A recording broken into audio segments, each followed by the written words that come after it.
She's right. You're already dead to us, Robert whispered, before Jessica even opened her mouth. Then she screamed it like a stage cue. You're dead to us forever. Her voice cracked like a gunshot across the dining table. Every fork froze midair. Eyes turned. I wasn't just disowned, I was ambushed in front of strangers. But the worst part? That recipe card, my late wife's handwriting, handed to Jessica just minutes before, lay crumpled on her untouched plate. She hadn't even looked at it. And Robert? His smirk faltered. For 1 second, he looked terrified. He thought I'd already signed the trust over. I hadn't. I never would. And that one clause he ignored? It's about to end him. My name is Walter McAllister, and I'm 75 years old. Each day I maintain the home my late wife Martha and I built together, dusting the hallway photos and winding our grandfather clock at precisely 6. My daughter Jessica married Robert Thorne last spring, a man whose handshake always felt more like a business transaction than family. The familiar scent of lemon polish and aged wood fills my nostrils as I organize my fireproof box, decades of careful records lined up like soldiers. Every deed, trust document, and bank statement tells its own story in perfect chronological order. My bones may creak, but my mind stays sharp as the key. A day I ran quality control at the factory. But let me start from the beginning. 2 Sundays ago, Jessica called to invite me to dinner at their new house. It caught me off guard. We hadn't shared a meal since the wedding. But hope springs eternal, doesn't it? Especially in an old man's heart. I pressed my best shirt that morning, the pale blue one Martha always said brought out my eyes. The iron's steam carried that familiar mineral scent, just like the laundry room back when Martha would hum while pressing our Sunday clothes. I chose a conservative tie and checked my reflection, reminding myself to keep the peace no matter what. Their new house sat like a magazine photo in an upscale neighborhood, all sharp angles and pristine landscaping.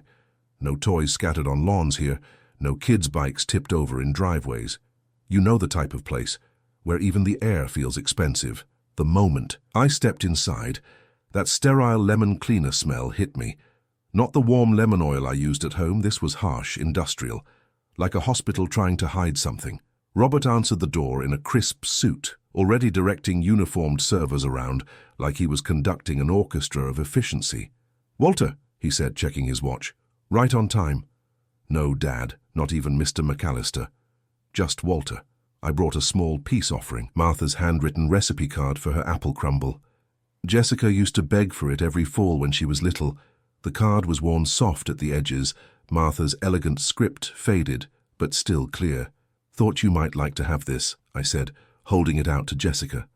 Her smile flickered like a candle in wind. "Thanks, Dad," but her eyes kept darting to Robert, checking his reaction. Every time his gaze cut across the table, that small warmth in her disappeared. The other guests were all Robert's crowd, banking types with identical haircuts and their wives with identical highlights. I noticed they all seemed to know their parts, like actors hitting their marks. Robert kept directing the servers with sharp little gestures. Move this, adjust that, pour exactly so. Everything had to balance perfectly, just like his spreadsheets. You ever sit in a room and feel the script running underneath the small talk? That's how it felt. Every laugh seemed rehearsed, every comment calculated. I couldn't shake the feeling that I was the only one who hadn't seen the program. The servers brought dessert, some fancy French thing that looked more like architecture than food. I lifted my fork, thinking maybe I'd been paranoid. Maybe this was just Robert's way of trying to impress his father-in-law. That's when Jessica's voice cracked the air like a whip. "You're dead to us forever." My fork stopped halfway to my mouth. The words hung there, impossible to unhear. Around the table, silverware froze. Conversations died mid-sentence. In the sudden silence, I could hear the tick of Robert's pretentious wall clock, marking each excruciating second. I felt heat crawling up my neck, but kept my face neutral, a trick I'd learned during tough union negotiations. Robert's face had gone pale, though interesting reaction for someone who must have planned this whole show. And it was a show, I could see that now. The careful seating arrangement putting me at the far end, isolated. The audience of his choosing, even the timing, waiting until everyone was trapped at the table by social courtesy. Looking at Jessica's rigid jaw, I wondered what story Robert had fed her. What careful poison he'd dripped in her ear before the guests arrived. My daughter had her mother's steel when she believed in something, but she didn't have Martha's gift for seeing through people's masks. The silence stretched like a rubber band ready to snap. Every eye in the room was on me, waiting to see how the old man would handle his public execution. I drove home through streets that seemed darker than usual, even with those orange sodium lights making everything look like an old photograph. My hands kept shaking on the wheel. You ever notice how shock hits you in waves? One minute you're numb, the next your whole body's betraying you. That moment at dinner kept playing on repeat in my head. Not Jessica's words, sharp as they were, but Robert's face. The way the color drained out, like he'd seen a ghost walk through the wall. It wasn't the look of a man watching his plan unfold. It was guilt, pure and simple, flashing across his features before he could catch it. Then it was gone, replaced by that banker's mask he wears so well. I barely slept that night. The house felt too quiet, too empty. Martha would have known what to do. She always had a way of cutting through confusion, seeing right to the heart of things. The bedroom clock ticked away minutes until a grey dawn started creeping through the curtains. Then came the knock. A courier stood on my doorstep, all efficiency and clipboard. Precision. The envelope he handed me had that heavy, expensive feel, the kind lawyers use when they want to intimidate. Jessica's lawyer's firm name was embossed in the corner, looking official and cold. My coffee went cold on the kitchen table while I stared at that envelope. Funny how a few ounces of paper can weigh more than all the bricks in your foundation. Inside was exactly what I'd feared, a formal request to transfer the trust to streamline future family planning.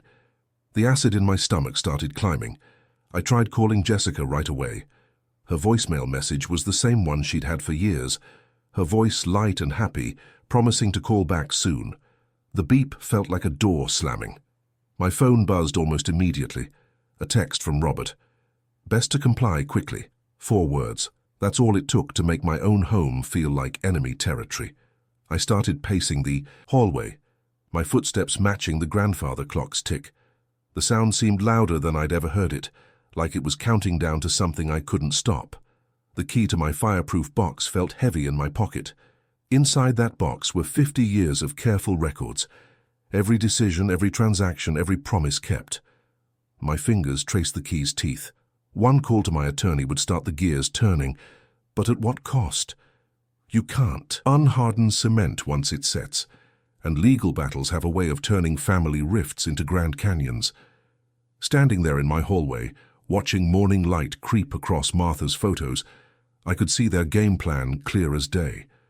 First, isolate the old man, cut him off from his daughter, then rush the paperwork through while he's still reeling. Finally, push him so far to the margins of his own story that signing everything away feels like mercy. No signature happens in panic, I whispered to myself. It was something I'd learned back in my factory days, watching rushed contracts turn into expensive mistakes. The grandfather clock struck the hour, and I jumped like a rookie on his first shop floor, 7 chimes, each one hitting my spine like a hammer. You know that moment when you realize you're not just fighting for money or property, but for your right to exist in your own life. That's where I stood, watching sunlight inch across my floor, feeling the weight of that lawyer's letter trying to erase 75 years of living. I sat at my kitchen table, the morning going cold around me. The letter seemed to pulse with threat, turning my favorite breakfast porcelain into dead weight. Martha and I had picked out these dishes together, laughing about how fancy they made our toast and eggs look. Now they felt like artifacts from a museum I was being pushed out of.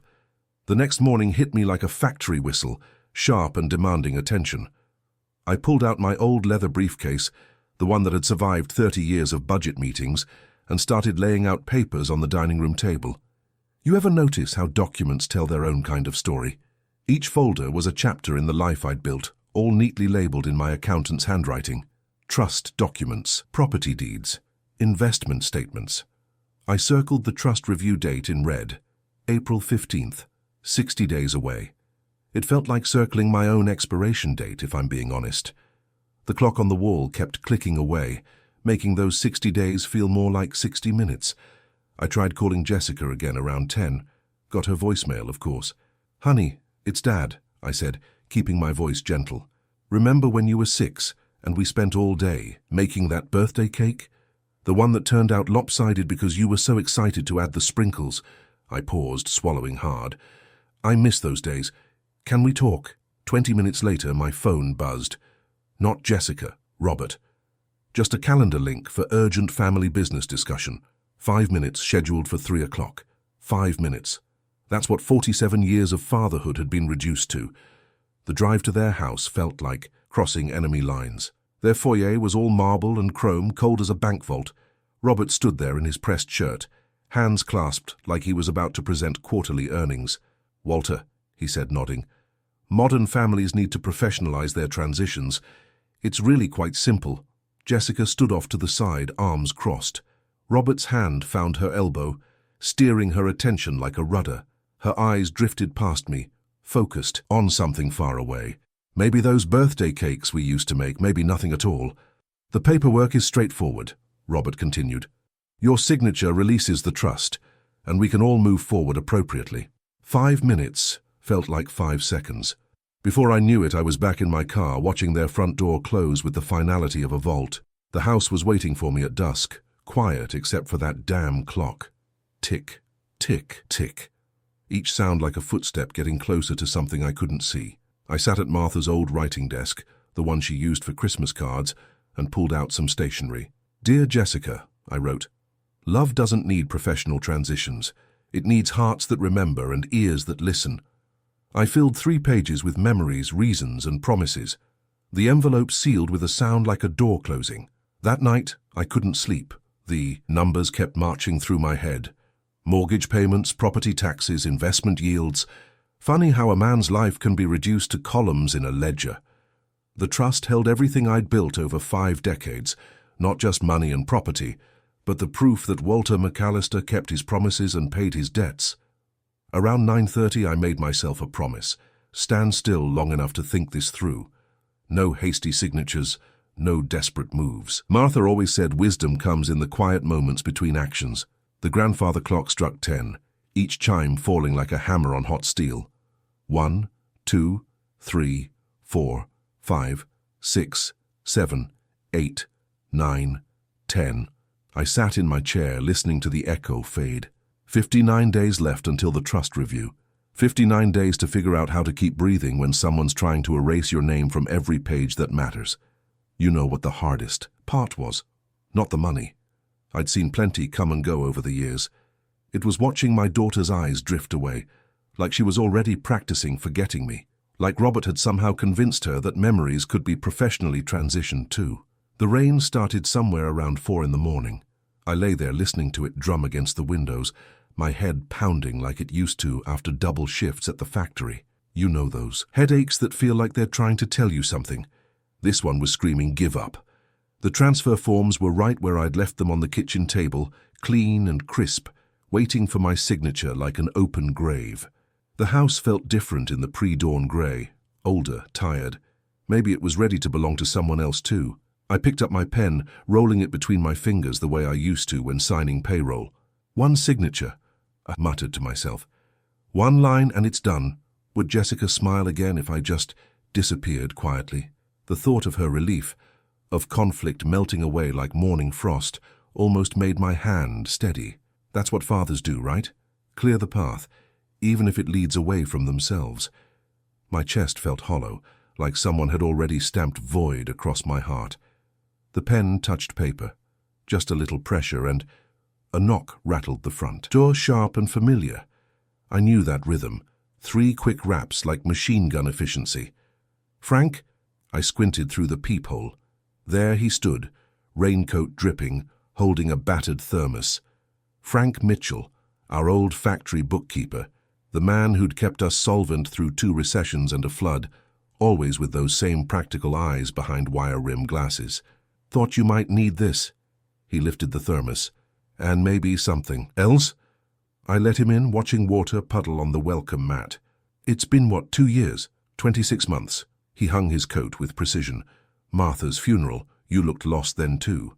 The kitchen welcomed him like it remembered, all those late nights balancing books while Martha made coffee.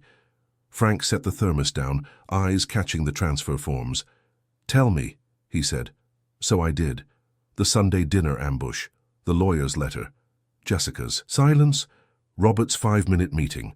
With each detail, Frank's expression grew more focused, like he was reviewing a ledger that didn't quite balance. "Robert's company name?" he asked, pulling out a small notebook. "Meridian Capital Partners." I went to my filing cabinet, muscle memory finding the right folder. They managed some intersection accounts with my portfolio. Frank's eyes narrowed behind those glasses. "Show me."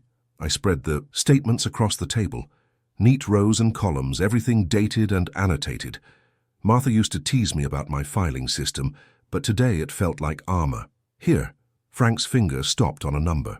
"And here." Another column. "Walter, when did Robert first suggest the trust transfer?" 3 weeks after he merged with..." I stopped, something clicking. "After he took on new investors." Frank pulled out his phone, typing rapidly. "Your son-in-law's books might need a closer look." He glanced up. "You've kept everything? Every statement, every transaction?" "Good." He poured coffee into 2 mugs. "We move slow. We move quiet. And we only move with facts." The coffee's warmth spread through my chest, replacing that hollow feeling with something steadier. Frank started laying out spreadsheets like battle maps, his pencil ticking off points of interest. "First thing," he said, "we follow the money. Numbers don't lie even when people do." I watched him work, remembering how he'd caught a shipping scam back in '82 just by spotting a pattern in the decimal points. Some men read poetry. Frank read ledgers like mystery novels. "You remember that union crisis in '89, he asked, not looking up, "when they tried to break us with paperwork?" I nodded. "You found the mistake in their pension calculations. Because we had records." He tapped my filing cabinet. "Always keep records, you taught me that. Now they're going to teach us something about your son-in-law." The rain kept falling outside, but it sounded different now. Less like surrender, more like a steady drum-marking time. Frank's pencil scratched across paper, mapping connections I couldn't see yet. I took another sip of coffee, feeling warmth return to more than just my hands. Sometimes help comes. Wearing a raincoat and carrying a thermos, reminding you that you're not as alone as the midnight clock wants you to believe. The next morning, Frank spread his laptop and notebooks across my kitchen table like he was setting up command central. Outside, dawn crept over the neighbor's maple tree, the same one Jessica used to climb when she was 10. I pushed the memory aside and focused on the stack of papers Frank was organizing. "Let's start with the public records," he said, fingers clicking across keys. "Business filings, vendor registrations, liens, anything that leaves a paper trail." The grandfather clock ticked steadily in the hallway, marking our progress like a metronome. Every hour we'd pause just long enough for coffee refills, then dive back in. You know how some people get lost in crossword puzzles? Frank got lost in spreadsheets, and today I was grateful for it. "Look at this expansion curve," he muttered, turning his screen toward me. "Meridian Capital's growth rate." He shook his head. "It's all leverage, Walter. Short-term notes stacked on short-term notes." I leaned in, squinting at the cascade of numbers. "Like shingles in a storm." "Exactly. One slip and the whole roof comes down." Frank pulled up another document. "Now watch what happens after Robert married Jessica." The pattern emerged like a photograph developing in darkroom chemicals. Payment spikes, then irregular dips. New credit lines appearing just when old ones wobbled. And there, right when that lawyer's letter landed in my hands, another fresh line of credit popped up. "Convenient timing," I said, my throat tight. "Too convenient." Frank's pencil tapped a column of ratios. Any banker worth their salt would be sweating bullets over these leverage numbers. We spent the next hour printing everything, highlighting key figures in yellow. My kitchen started looking like one of those crime scene boards you see in detective shows, except our strings connected dollar signs instead of suspects. "Here's what I don't understand," I said, shuffling through bank statements. "Why rush this? The trust review's set for because he's running out of runway." Frank pointed to a payment schedule. "See these dates? He's using your assets as collateral in presentations, promising people that control is imminent." The word hit like a hammer to the chest. I thought about Jessica's face at that dinner, how rehearsed it felt. Had Robert fed her lines along with leverage ratios? "We need backups," Frank said, reading my expression. "Everything. Multiple copies." I nodded, already moving to my study. The The next hour went to photographing documents, scanning files, and timestamp marking everything digital. Mrs. Henderson next door, she'd been my wife's bridge partner for 20 years, agreed to keep a set of copies in her fireproof safe. "Now," Frank said when I returned, "let's draft some questions. Innocent ones. Things you could ask without showing our cards." We worked through lunch crafting queries that sounded like a concerned father's curiosity rather than an auditor's investigation. "How's the merger, integration going? Any exciting new projects?" Simple things that might make Robert talk just enough to trip. The clock struck 4, just as my email pinged. Robert's name appeared in the inbox, subject line marked urgent. Trust transfer, immediate cooperation required. I opened it, jaw tightening as I read, "Failure to facilitate transfer may result in significant legal fees. Prompt response appreciated." Frank watched me over his glasses. "Well?" I looked at our work spread across the table, the proof of desperation hidden in decimal points, the leverage built on promises of my assets. Then I glanced at the grandfather clock, its brass pendulum swinging with the same steady confidence it had shown through 50 years of decisions. My answer formed in the silence. No. Sometimes the strongest response is the one you don't send at all. "Keep digging," I told Frank, turning back to the spreadsheets. "Something tells me we're just getting started." The next afternoon I picked a corner table at Rosemary's Cafe, the kind of spot where sunlight warmed the wood and made secrets harder to hide. Jessica and I used to meet here for Saturday lunches when her mother was sick. Now I sat waiting, watching sugar packets tremble each time the door chimed. She arrived exactly on time, perfect posture and pressed clothes, like she was meeting a client instead of her father. "Remember when your kids used to burst through doors all energy and messy hair? This wasn't that daughter anymore." "Thanks for coming," I said, pulling out her chair. "I ordered your usual, chai latte, extra warm." Her smile flickered. "You remembered. Some things stick." I settled back, letting the familiar cafe sounds fill our silence. "Been thinking about your mother lately. Remember how she'd test new recipes on Sunday nights?" Jessica's fingers tightened around her cup. "Dad, I know what you're just remembering," I said gently. "Speaking of growth, though, Robert's company seems to be expanding fast. Must be exciting." Her spine straightened like someone had pulled a string. "The scalability metrics are extremely positive. We're implementing family synergy protocols to streamline." I watched her lips move, but the words weren't hers. They had that polished, practiced feel of boardroom presentations. Who practices talking to their father? "Lot of new projects," I noted. "Must keep the lenders busy. Our financial integration strategy is—" She stopped, blinking. "Why are you asking about lenders?" Through the window behind her I caught movement.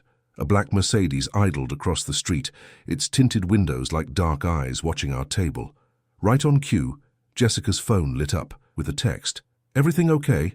I asked. "Fine." She glanced at the message, shoulders tensing. "Robert's just checking our dinner plans." From where I sat, I could see the cafe's old photos on the wall, decades of local history in black and white. One showed this same corner in 1973, when I'd first brought my wife here. The brick outside hadn't changed, but everything else had. "Found your mother's recipe card the other day," I said softly. "The one for apple butter bread. Remember how the kitchen would smell on baking days?" Something cracked in Jessica's expression. Her eyes went glassy, and for a moment I saw my little girl again, the one who used to sneak finger swipes of batter when she thought no one was looking. Her phone buzzed again. The moment shattered. "I should go." She stood, smoothing invisible wrinkles from her skirt. "About the trust transfer. I'll think it over," I promised, knowing it wasn't what she or Robert wanted to hear. Back home, the grandfather clock greeted me with its steady heartbeat. Frank was already at my kitchen table, laptop open, fresh coffee brewing. "How'd it go?" "About as well as a rehearsed performance can." I sank into a chair. Robert was parked outside, feeding her lines by text. Frank nodded grimly. "While you were out, I found something. Remember that vendor dispute I mentioned? Pull up your chair." He turned the screen, showing me a chain of increasingly heated emails between Meridian Capital and a construction supplier. Terms disputed, payments delayed, threats of legal action growing less veiled with each exchange. "If this hits the courts," Frank said, "everything gets exposed, records open up, finances under oath, and Robert loses control of the narrative. I finished the thought, understanding blooming like storm. Clouds. No wonder he's rushing the transfer. He needs clean title before the vendor pulls the trigger. Exactly. But if we move too soon, show our hand, he'll burn the evidence. The clock ticked steadily behind us as I considered our position. How long until the vendor situation boils over? Frank checked his notes. 2 weeks, maybe 3. They're getting impatient. I thought about Jessica's programmed responses. Robert's shadowing, presence, and the trust review still weeks away. Sometimes the hardest part of having proof is knowing when not to use it. Then we wait, I said, turning back to our files. Keep digging, stay quiet, and let the pressure build. Frank understood. In the factory days, we'd learned that timing wasn't just about having the right tools. It was about knowing exactly when to use them. 3 cardboard boxes sat on my dining room table, each labeled in my neat engineer's hand. Friendly review, hostile response, and legal action. You might think I was being paranoid, but 40 years in manufacturing taught me that planning beats panic every time. I sorted bank statements, property assessments, and trust documents into their respective scenarios, adding color-coded tabs that would let me pull exactly what I needed without fumbling. Each folder told its own story. The friendly ones spoke of family legacy and shared dreams, while the hostile pile documented Robert's financial gymnastics in cold, hard numbers. Let's run it again, Frank suggested from his usual chair. We'd been practicing my responses for hours, making sure I could keep my voice steady no matter what they threw at me. The trust was established to preserve family assets, I began, focusing on the wall clock to maintain an even tone. Its purpose was never to— You're holding our future hostage, Frank cut in, playing Robert's part with uncomfortable accuracy. My jaw clenched, but I kept my voice level. The trust exists to protect everyone's interests, including Jessica's long-term security. Frank nodded approvingly. Better. The anger's still there, but it's not driving the bus anymore. The morning mail arrived with a thud that drew us both to the front door. Among the usual bills was a thick envelope from Meridian Capital. Inside I found account statements we'd requested, but black marker bars censored every amount, every transaction detail. Well, that's helpful as a screen door on a submarine, Frank muttered, already reaching for his phone. He had a contact at First National, someone who'd worked with us during the factory's lean years. I listened to Frank's side of the conversation, watching his expression tighten. Just between us, Jim. Yeah, I understand. But you can confirm exposure exists. Right, thanks anyway. He hung up, shaking his head. Jim's hands are tied. All he could say was, exposure exists. No numbers, no details. The grandfather clock struck 2. Its familiar voice somehow heavier today. I'd wound that clock every Sunday for 30 years, same as my father had done. Now I wondered how many more Sundays I'd have with it. Maybe we're being stubborn, I said, slumping into my chair. Missing birthdays, holidays, what's pride worth against that? Frank's steady gaze met mine. This isn't about pride, Walt. It's about protection, Jessica's included. Still, doubt gnawed.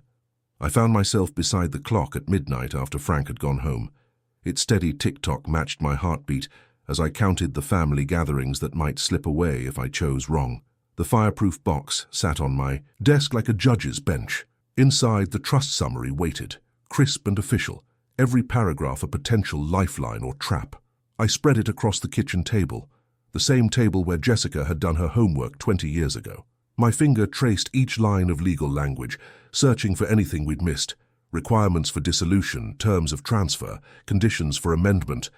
I'd read them all before, but tonight they felt different, like Morse code tapping out a message I hadn't quite decoded. The signature requirements caught my eye again. I'd skimmed this section before, focused on deadlines and witnesses. Now I slowed down, reading each word as if it were newly written. Transfer of trust assets requires grantor's living approval, validated in person at formal review, with sound mind and free will attested. I underlined the phrase, then read it again and again. Something about the wording nagged at me, like a loose thread begging to be pulled. Frank's words from earlier echoed, "This isn't about pride." No, it wasn't. It was about time, not just the countdown to review day, but all the years that had built this legacy. Years documented in these papers, witnessed by this clock, embedded in every clause of that trust. I circled the signature requirement a third time, my pen pressing deep enough to leave an impression on the pages below. There was something here, something about timing and presence and proof. I just had to find it. I couldn't sleep, so I watched the sky lighten through my kitchen window, coffee going cold in my favorite mug, the one Jessica gave me years ago with "World's Most Patient Dad" printed on the side. The trust papers spread before me like a map to buried treasure, which, in a way, they were. You know that moment when something you've seen 100 times suddenly shows you its true face? That's what happened as the dawn crept in.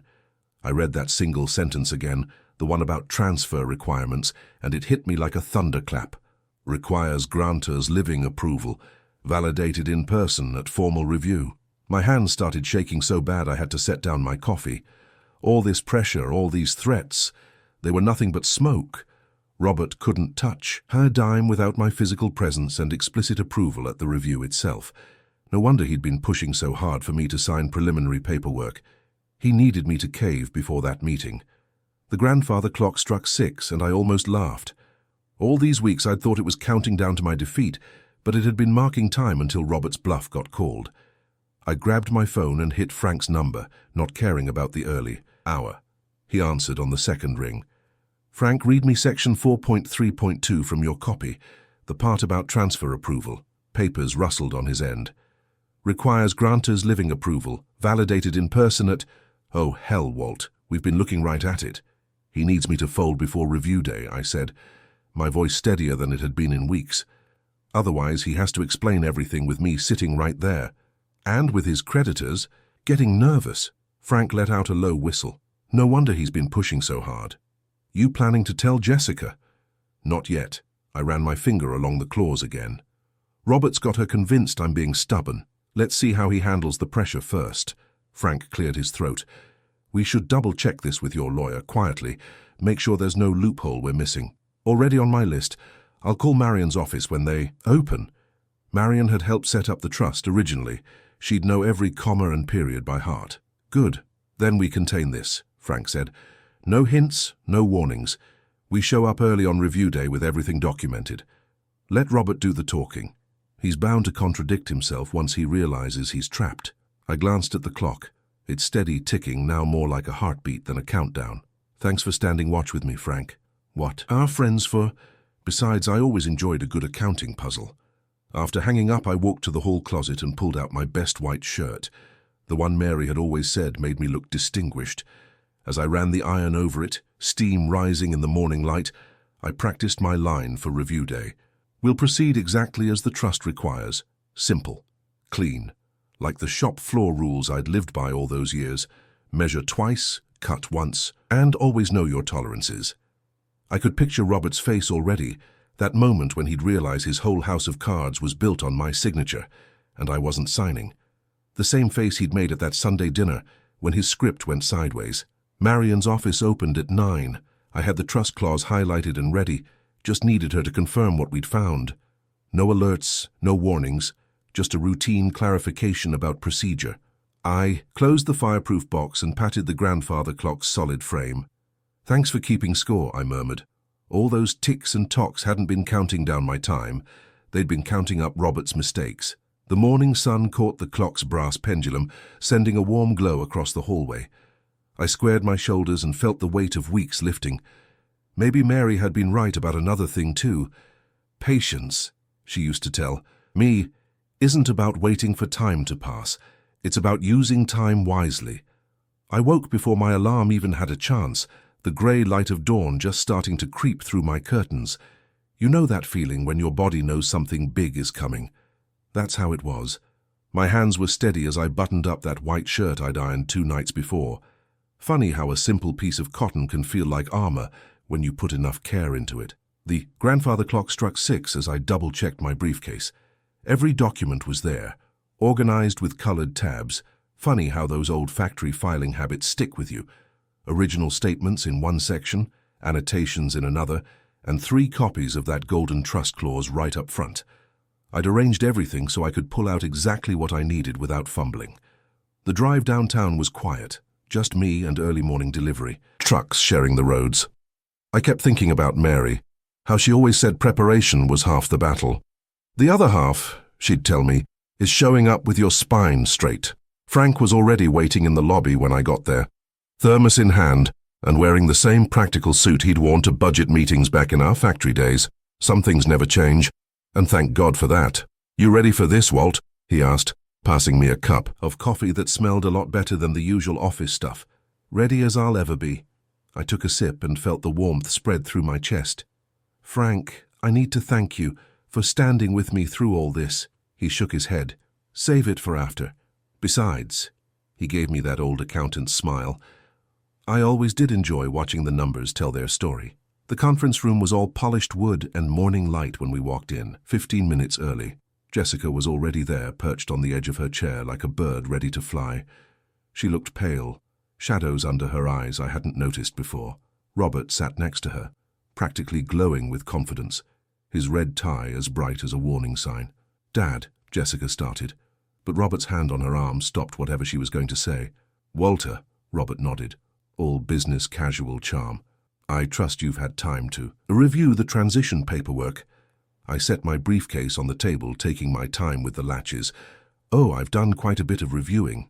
The trust attorney arrived right on schedule, followed by Robert's lawyer. More chairs scraped, papers shuffled. Robert cleared his throat. "Given the family's unified position," he started, "we're hoping for an expedited transition of assets. The sooner we streamline things, the better for all parties." I opened my folder and laid out the first document. "Let's talk about streamlining," I said, keeping my voice as level as the factory floor I'd walked for 40 years. "Here's your company's leverage timeline. Notice anything interesting about the dates?" Robert's lawyer leaned forward, then back. The trust attorney picked up her reading glasses. I laid down the next page. "And here's your credit line activity right after the wedding. Quite a spike. There." I tapped the highlighted section. "Interesting timing on that latest extension, too, right around when the transfer request landed on my doorstep." The room had gone quiet, except for paper sliding on paper. Jessica's hands were clenched in her lap. Robert's smile had frozen in place. "But here's the really interesting part." I drew out the trust document, turning to the marked page. "Section 432.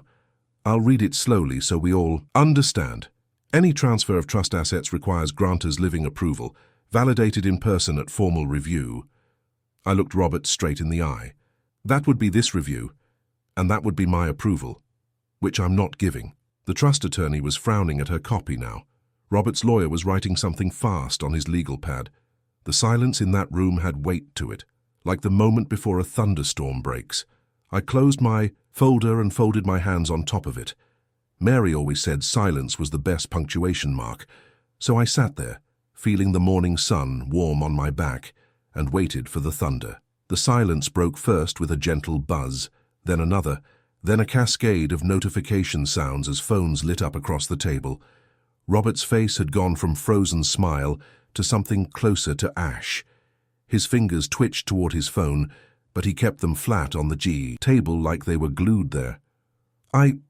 "There must be some misunderstanding," he started, but his voice had lost that smooth boardroom polish.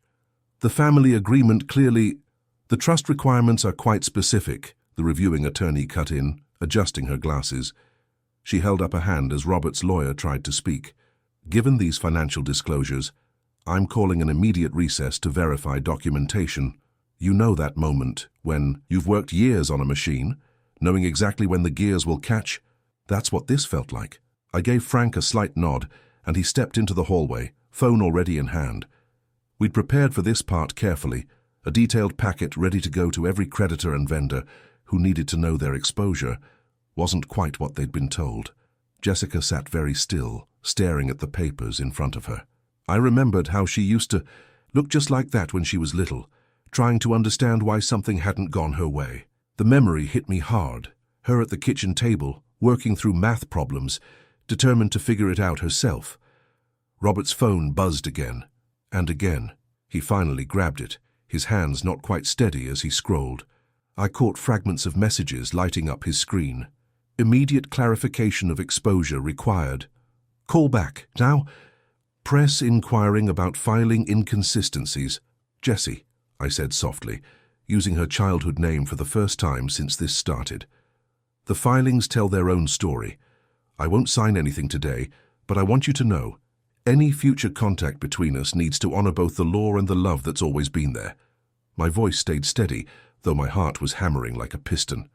That door stays open, but only on those terms. I watched her face as it happened, the slow dawn of understanding. Her eyes moved from the financial documents to Robert, who was now hunched over his phone, his red tie askew, as messages kept pouring in. The confident mask he'd worn all these months was cracking like thin ice in spring. The reviewing attorney returned, her heels clicking sharply on the hardwood floor. "We'll need to schedule a follow-up meeting, with additional counsel present." She looked directly at Robert. "All parties should bring complete financial documentation." Robert's hands were shaking so badly now, he almost dropped his phone. Another message lit up the screen, something about immediate public relations concerns. I stood up slowly, gathering my folder with the same care I'd used to maintain my machinery all those years. "We will finish precisely as written in the trust," I said, my voice carrying that old factory floor authority. Not one line different. Frank appeared at my elbow, right on cue. He'd always had perfect timing, even back when we were tracking production quotas. "The relevant parties have been updated," he said quietly, but in that small room everyone heard him. Robert's head snapped up, and for a second I saw raw panic replace the calculation that had lived in his eyes since the day I met him. The reviewing attorney was making notes in her calendar. Jessica's hands were still clenched in her lap, but her knuckles had gone from white to red, like she was finally letting blood flow back in. Robert's lawyer was whispering urgently in his ear, but Robert just kept staring at his phone as messages stacked up like falling dominoes. I didn't sign a single paper that morning. Didn't need to.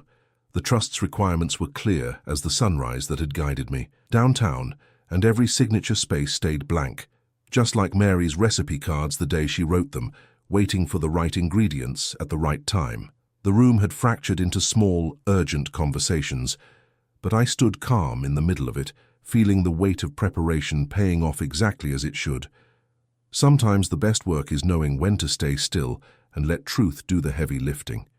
You know that feeling when you walk out of a storm shelter and find your house still standing. That's what hit me as I pushed through those heavy office doors into the late afternoon sun. My knuckles, the same ones that used to hoist engines like they were tin cans, felt warm and strong again as I gripped my briefcase. Funny how paper can weigh as much as steel when it carries enough truth. Frank stood beside his car, that practical half-smile on his face. The same look he'd worn whenever we balanced the books just right back in our factory days.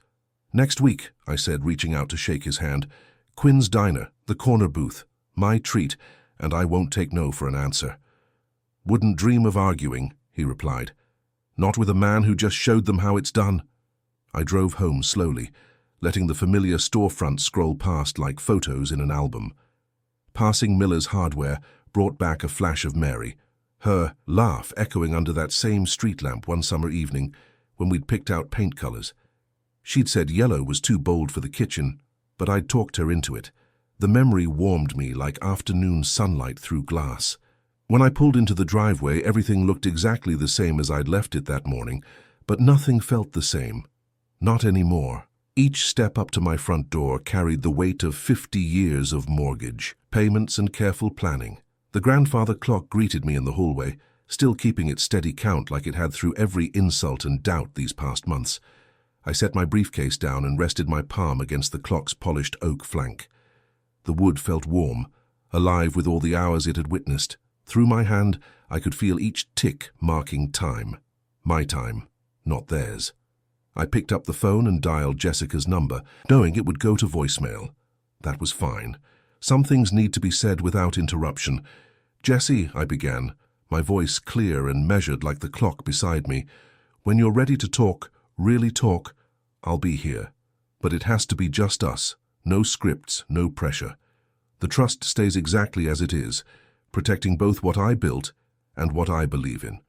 Your mother taught me that love doesn't mean surrender, and I won't dishonor her. Lesson now, my door's open but my spine's straight.